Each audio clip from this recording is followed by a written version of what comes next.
This podcast is going out to Bills fans, fans of Josh Allen, especially those who've been supporting me and my channel all season, who I've talked to, and some of my friends who are Bills fans as well. So I'm not going to blow smoke up your tailpipe and say it was a good season. You know, you beat the Patriots and you got the AFC East and ba. It is, but it doesn't take away the pain. It doesn't take away the frustration. It doesn't take away the shock of losing this game. I've spent a lot of time watching the game. I didn't sleep much last night. I watched it 4, 5, 6 times. And I want to dial into something that I think a lot of people aren't going to talk about.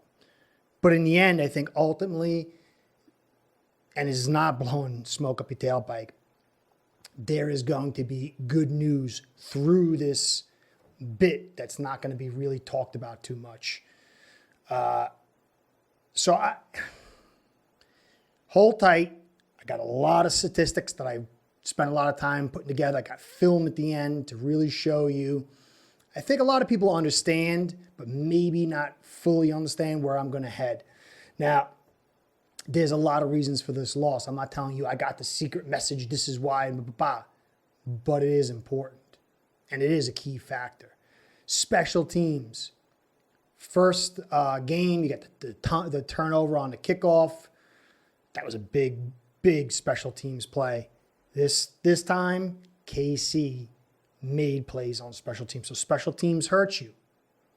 The defensive line was able to contain Mahomes and even get pressure on him, not let him escape so much.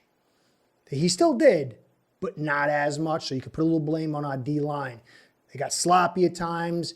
They were really close to making plays, but they just didn't have that final little bit. And part of that is because Mahomes is so special. But you can blame a little bit on the D-line. Poor coaching. And that's something I'm going to tie into with this podcast, my little thing that I'm going to do after this litany of reasons why you could say we lost, Bills lost. Terrible coaching by special teams, the head coach, and the defensive coordinator in that last 13 seconds. That was an unacceptable 13 seconds for professionals. Now, you could really tie the game into that, the loss into that. And I think that would be fair because with 13 seconds left, you do not kick it into the end zone. You kick it short. You pooch punt it and try to get it around the 10. This way, either A, they're starting on the 10, or B, they got to come out and burn time. Then, after that, you don't call the defense that I saw there with 4 guys rushing who hadn't been able to get to Mahomes all night and call the coverages that you were calling.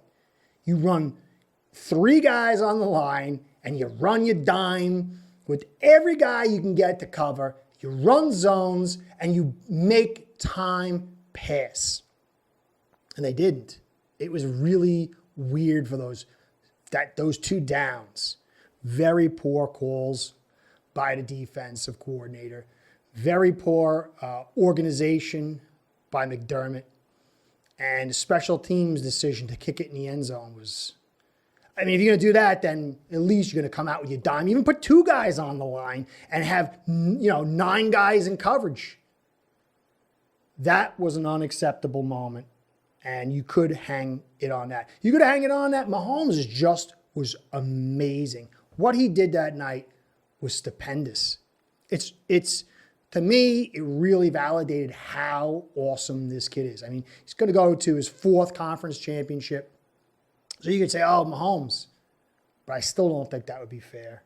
You could say Hill, 11 for 50, TD, special teams kick return for 45 yards, 200 yards. You'd say, oh, man, we weren't able to contain him. I think there's a point to that in some degree. But for me, Allen matched Mahomes. I mean, he should have won the game with 13 seconds left. That was inexcusable. So for me, if all this combination, really, you could still say that 13 seconds. but I'm going to dig a little deeper. Gabe Davis, 8 for 201 and 4 TDs. That balanced out Hill. So again, all the stuff kind of, you can, but that 13 seconds really stands out. But for me, it goes more into a fundamental aspect of the offense. You know, my friend who I was talking to, he's a Bills fan. We were on Skype going back and forth talking about the game. He's like, I don't understand how the top defense can play like this. And this is where I'm going to kind of get to.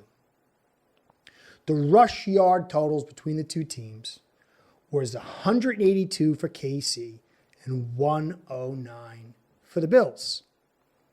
Time of possession, 27 minutes for the Bills, 36 for KC. That's a 9-minute difference.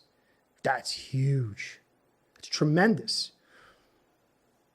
But it'd be very easy to say, oh, well, Singletary had 10 for 26 for 2.6 yards per carry and 1 TD. And Hilaire had 7 for 60. He was the main runner for 8.6 yards. Oh, well, you know, the better running backs, better offensive lines. A lot of Bills fans like to say, and, you know, there's some truth. KC does have a better offensive line. This offensive line was decimated, and they rebuilt it over the course of 2 years through the draft. It was an unbelievable job how they built this offensive line. But I want to go a little deeper.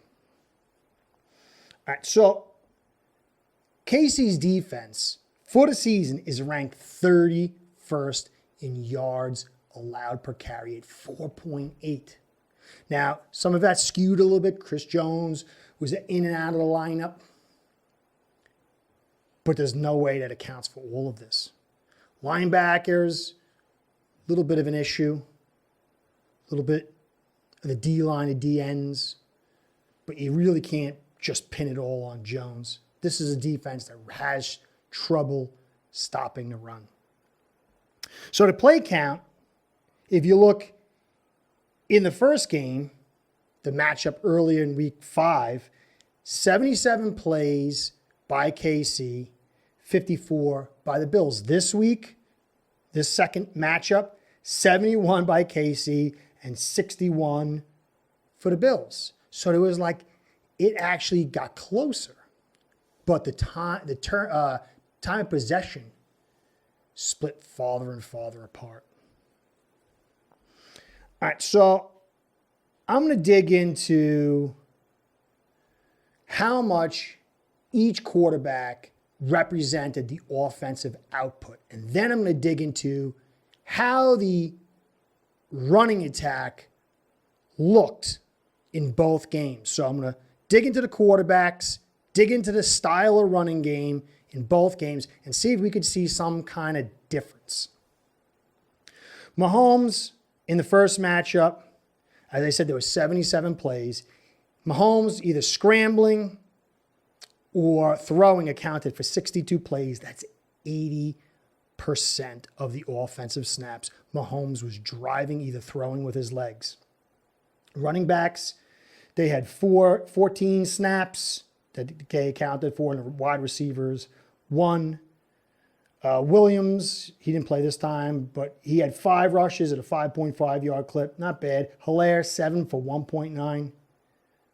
And then Allen had 37 snaps that he accounted for with his legs and his arm out of 54. That's 68%. Big difference in the focus. 12% difference. Running backs had 17 rushes. Moss had 11 for 3.4. Singletary, 6 for 4.2. And it was a blowout. Now, again, there is some context to this. All right? It was raining. There was a special teams turnover. Mahomes threw the int. Kind of changed things a little bit. But as we dig into the styles of the running game and how these running games were put into effect by both coaches in the first and second week, some things are going to stand out for you. And then I'm going to wrap it up in a little film study. So in the second matchup last night, there were 71 plays by KC. Allen was involved in 51 of those. So he dropped 9% to 71%. Running backs had 17 carries, wide receivers 3. McLean had 10 for 2.4, Hilaire 7 for 86, Harmon 2 for 15.5. Now, Allen had 61 offensive plays. He accounted for 48 through the air and on the ground.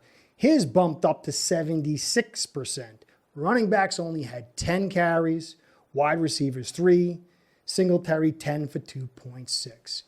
And it'd be easy to say at this point, well, Bills can't block. They got a terrible offensive line, and Singletary is not a great running back. I think there's certain rationales to that. But when you see the way KC used their running attack and how they balanced out using Mahomes with the surrounding cast in their first matchup to their second matchup, and do the same for Dable the way he did it with the first matchup to the second matchup, something is going to stand out and it's going to be very clear. And then I'm going to take that to my final point. When you're an offensive coordinator, it's not just calling runs and passes. There's so much that goes into it. You have to create tension. You have to create a push and pull. Because the offense, the primary potency of an offense is they know what they're doing. The defense has to guess. And so when you create this tension of push and pull, it adds to the initiative. It adds to the potency of the offense. Because now the defense is worried about here, and then you're taking them here. They're focusing on here, and you're taking them there. And so this is how you get into the difference between great offensive coordinators, play callers, and good ones is a huge difference, just as there's a huge difference between good and above average. So I want to dig into some of this stuff. In game 1, the Bills in the first half had 2 inside draws. Allen had design runs of 2 inside runs and 1 outside run. There was an inside run with an FB fullback dive. And the running backs had 1 inside run and 3 outside runs. And when I say inside and outside, it means they were attacking the tackle or they were going outside into the wide gap. Okay? So if they were running an off tackle and it bent up at the tackle, I consider that anything within the tackle frame box. Okay? Within that framework of the tackle to tackle, that was an inside run. Everything that was outside, sweeps, tosses, pitches, whatever, everything designed to go outside, that was what I considered. So in the first game, the first half of the first game, it was 6-4. They were attacking, Bills were attacking, Dable was attacking the inside. KC, on the other hand, ran four inside draws, 4 outside draws, an FB dive, and an outside run by the running back, and they were 5-5. Now, there's another thing to understand here is when you run draws, this is different than running other looks, say under center, handoffs and things like that. Because when that ball snapped and the quarterback turns his back, the defense has to freeze and read that because they can't see the football. But when you come from a draw, it's a lot easier to spy that ball and see where it goes. And so in some ways, it has a little bit less potency, especially if it's going to the outside. So in the second half of that game, Bills had 2 inside draws, no outside draws. Allen had design runs inside 1 and outside 1. And the RBs ran 3 inside from conventional means and 4 outside for a total of, I didn't write the number there. Anyway, 6-5. So it was 6-4 in the first half and 6-5 in the second half. So there was a balance with a tilt towards inside running. But also remember, Moss was in there, and Moss is like 13, 14 pounds, much bigger back. And he was slamming up inside. When you run the football and you're running inside, the blocks, the collisions on the back, everything is a higher impact. And this has a more wearing tendency. And also, too, you got to remember that when you're running a football and you run inside, it's the most direct route. When you go outside, you're covering 3 yards to get 1 yard. And so these inside runs have higher impact and they tend to be more efficient. Okay? So Casey, on the other hand, in that second half of the first game, had 3 inside draws, 1 fullback dive, and 1 running back to the outside for a 3-2 ratio. So you had more runs inside in the first game than the second half, than in the second game. We'll get into that. So the Bills had designed their play style to be physical inside, to disperse the ball more to their running backs and not rely on Allen so much. They relied on plenty, but not so much. Things are going to change, though, in the second game.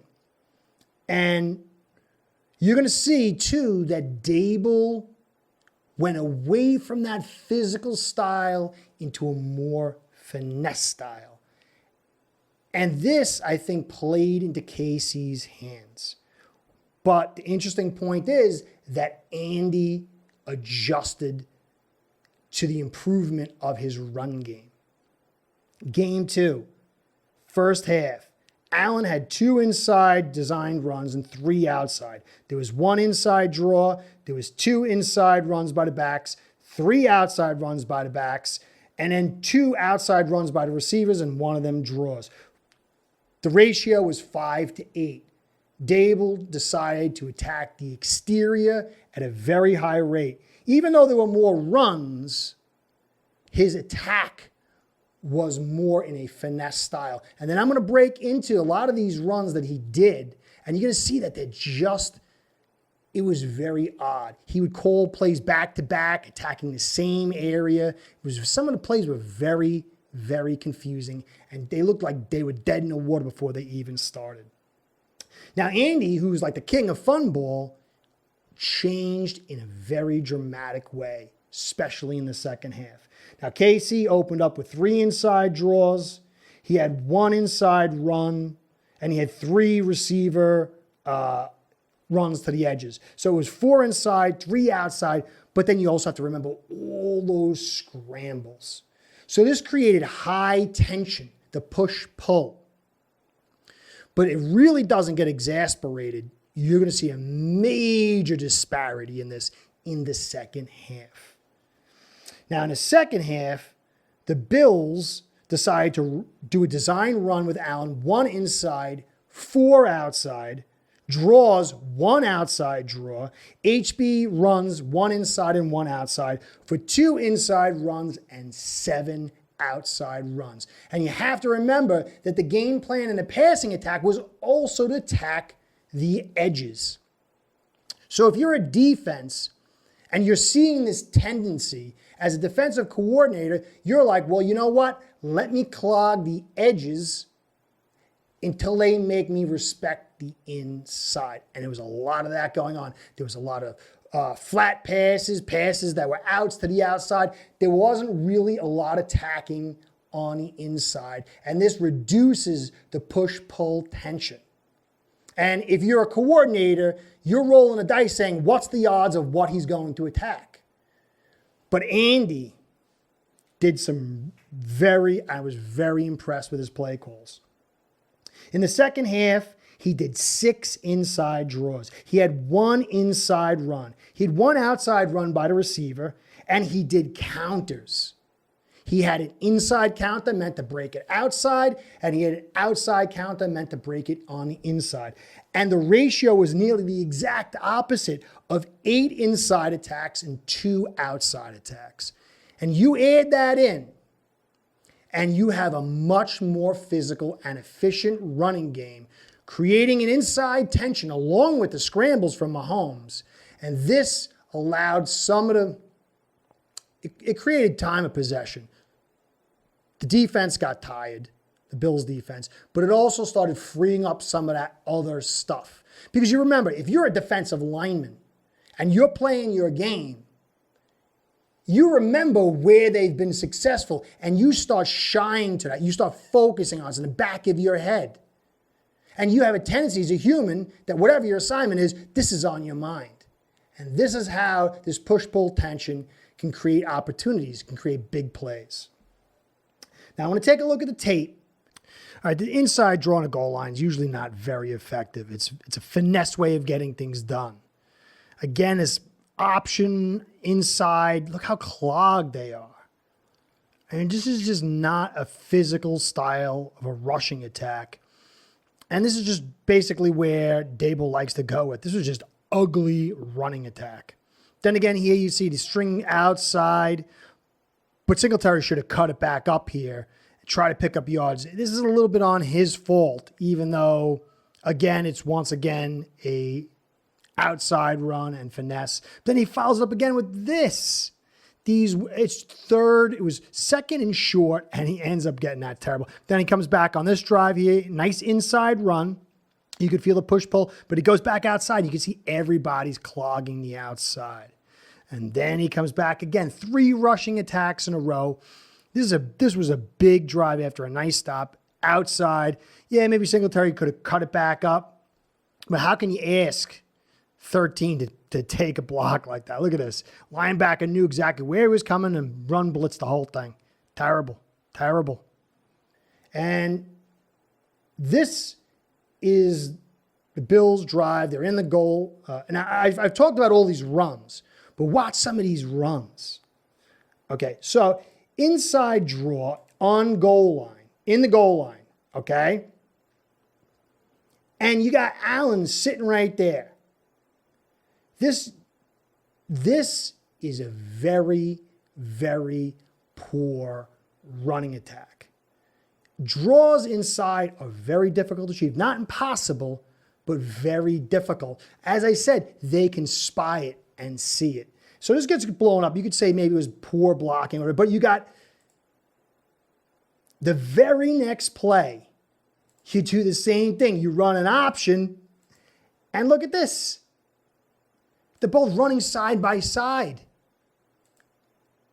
These were 2 ugly plays. These accounted for your two of your inside runs and were basically dead on arrival. I mean, here you go. There's a missed block there, but you're creating that avenue to let people in. There's a lot of motion. You got 75 and 73 bumping into each other. This is not going anywhere. Then you come back over here. Now, on this one, you're running to the edge again, but the running back, Singletary, should have turned it up. This was a little bit his fault. Instead, he strings it out. He should have turned it up, but again, it's that edge attack. Then they follow it up with this, another edge attack, when you only got 2 yards to go. I mean, you ran the ball, you got the early first down, and now you come back over here, and this is a second drive, third drive I want to talk about, and you can see they had a nice inside run, but then you come back with another run to the edge, and it gets shut down, and you only got 2 yards to go, and then what do? You come back with another outside run. It was open inside. He could have turned it up maybe again like we saw the last time, but this was just a poor series of runs. Look at this. He could have turned it up inside. And ask yourself, on this critical play, you're asking 13, the receiver, to come inside and pick up a blitzer, a linebacker who's blitzing downhill. You're expecting that receiver to take up a big block like this. This is finesse. For a critical drive like that, a critical down, this is terrible play call, play design. And this is how he did it all day. How many back-to-back runs did he have where he would have Allen designed to run 1 play outside, 2? It was like going to the well too much. And it was no push-pull. There was no creation of the push-pull. You could see they had Bolton on the outside, blitzing inside. They knew where they were going. They knew what the Bills were doing. And this goes to my concept that Brian Dable is very talented. He knows more about football than I'll ever know. I'm not saying I know more than him. But I said all season, my concern was they were going to overload Allen with snaps, and they weren't going to be focused on the run. I showed how he has a tendency to love fun ball, and every time Allen gets in that 70% range plus of total like snaps being the focus snaps, he loses. And there's a tendency for him to be finesse.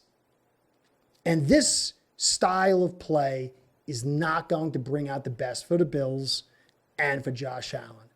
If I were a Bills fan, I'd be hoping to get Dable out of here. Not because he's terrible, but he's not the best thing. He is not an elite play caller. He rode Allen's talent. He rode a lot of talent. He's very inconsistent, in my opinion. He's very soft, and he lacks adjustment skills that you could see in Andy Reid. Andy Reid is an elite play caller. A little fun bullish, but he's an elite play caller. So to me, Dable moving on is a very good thing. Definitely need to draft some linemen, maybe a running back. Get that play action in there, that more physical style. Be able to run on the interior so Allen can get out and boot out to the edge. I know it hurts. I know it sucks to have lost. But to me, yes, there's some things you could say. But Dable moving on, focusing on getting some offensive linemen in here, a more physical run style that suits the cold weather, the ugly weather of Buffalo, is going to bring Allen to even a higher level. This I totally believe. And so this is the one thing I want Bills fans to hold on to. Will they do it? Can they do it? Will Dable be back? I don't know that. But from what I saw here and what I've said the entire season, you can go check my catalog. I've said the same thing. And it played out again here today. So I really think there is a very good road for you guys, and it starts with Dable moving on. Anyway, Bills fans, I'm sorry. I'm sorry you lost. It's got to hurt. I mean, I'm a Dolphins fan. I probably would be like a little unhappy if you won the Super Bowl in a sense because, old haters die hard, but you've been good fans to this channel. As just Bills fans in general, I hate to see any fans suffer like this. Allen's a great guy. There's a good group of dudes. Still a little more maturation, a little more marination. I think the best is still ahead of you guys. So I know it doesn't help too much. I hope some of this stuff helped. Be covering you guys all off season. It was a good season. Doesn't feel that way. But you guys have one amazing quarterback, and no one can say that he sucks or he's overrated or he can't play in a big game because there's nothing you can say about the kid after this. Anyway, this is Curtis saying, please like, comment, and subscribe. Comments mean the most. Subscribes and likes help us with Google overlords. Keeps me in business. I like to stay in business. I don't know how long this will last, but I'd like it to last as long as it can. So please subscribe and like and help the channel out. Catch you next time. This is Curtis saying, be well.